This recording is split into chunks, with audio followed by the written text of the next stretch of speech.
এটা তো একদমই মনে হচ্ছে না। সো বাংলাদেশের এই দুবাই থেকে ইন্সপায়ার্ড রেস্টুরেন্টটা দেখে আমি জাস্ট অবাক হয়ে গেলাম যে একটা রেস্টুরেন্ট এত সুন্দর হতে পারে, মানুষ এত সুন্দর এত কষ্ট করে এরকম ক্রিয়েটিভ একটা রেস্টুরেন্ট তৈরি করতে পারে আমার কল্পনা অতীত। যার প্রত্যেকটা কর্নারই খুবই সুন্দর, 2টা ফ্লোর নিয়ে রেস্টুরেন্টটা অবস্থিত, 2টা ফ্লোরই খুবই বেশি স্পেশিয়াস, প্রত্যেকটা জোনই নিজের ভিতরে খুব সুন্দর আর কি। আর প্রত্যেকটা কর্নারই খুবই ফটোজেনিক। যেমন আমরা প্রথমে চলে গেলাম আউটডোর এরিয়াতে, দেখতেই পাচ্ছ এই সিঁড়ি দিয়ে উপরে উঠে আসলে হচ্ছে একটা ঝর্ণার মতো করা, তার ভিতরে সিটিং স্পেস করা, যেটা বেশ ভালো লাগছিল। তার পাশেই আছে একটা সিটিং লাউঞ্জ এরিয়া, যেখানে তোমরা ইনডোর এরিয়াতে বসে লাঞ্চ বা ডিনার করতে পারো। তার থেকে আরেকটু উপরে উঠে গেলে যে এই এরিয়াটা, এখানে বসে তোমার মনে হবে কি তুমি আকাশের উপর ভেসে আছো। সবচেয়ে টপ ফ্লোরে গেলে পিছনে যে হাইওয়ের ভিউটা, সেটা তোমাকে একটা দুর্দান্ত ভিউ দিবে। তো ফটো তোলার জন্য তো একদম পারফেক্ট প্লেস হবে। তো আমি রিসেন্টলি হচ্ছে অনেক ভিডিও দেখছিলাম, ভাইরাল আর হাইপ লাগছিল, তাই ভাবলাম চলে যাই। গিয়ে তো আমি জাস্ট অবাক হয়ে গেলাম আর কি।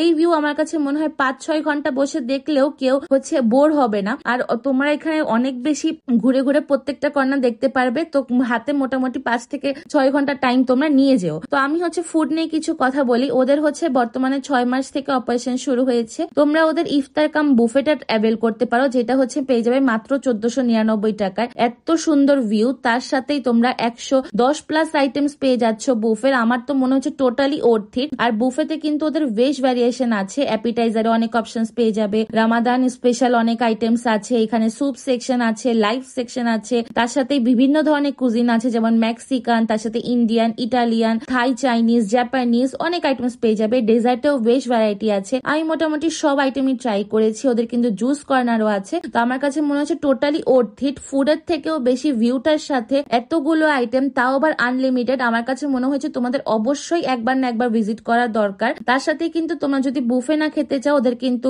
ইফতার প্ল্যাটারও আছে, যেগুলো 600 থেকে 1100 টাকার মধ্যে ভ্যারিয়েশন আছে। তোমরা চেক আউট করতে পারো আর কি। 6টা থেকে 9টা পর্যন্ত বুফের আইটেম। তো আমরা হচ্ছে বুফে ডিনারটা শেষ করে আমরা নাইটের ভিউ এনজয় করতে চলে গেলাম। নাইটের view just believe me guys, এত সুন্দর লাগছিল, মনে হচ্ছিল কি আমি বাংলাদেশে নেই, বাইরের কোনো কান্ট্রিতে চলে এসেছি, মানে এরকমই ভাইব দিচ্ছিল। আর এই এরিয়া থেকে এই ভিউটা দেখো, জাস্ট দুর্দান্ত লাগছিল। আমি তো যত দেখছিলাম ততই অবাক হচ্ছিলাম। তো আমরা অনেকক্ষণ বসেছিলাম, সন্ধ্যার ভিউটাও আরো বেশি ভালো লাগছিল। দিনে যতটা সুন্দর, রাতের ভিউটা তার থেকে বেশি সুন্দর আর কি। তো এই তো মোটামুটি আমরা ভিউ এনজয় করলাম, খাবার এনজয় করলাম। সো কথা হচ্ছিল দা রয়্যাল গার্ডেন নিয়ে, যেটা হচ্ছে নামটাকে অবশ্যই জাস্টিফাই করে। এরকম রয়্যাল রেস্টুরেন্ট বাংলাদেশে আগে কখনো হয়েছে কিনা আমার জানা নেই আর কি। তো তোমাদেরকে আমি অবশ্যই বলবো তোমরা ভিজিট করো। এটার লোকেশন কিন্তু উত্তরা সেক্টর 8-এর পলওয়েল শপিং সেন্টারটা, তার টপ ফ্লোরে আর কি।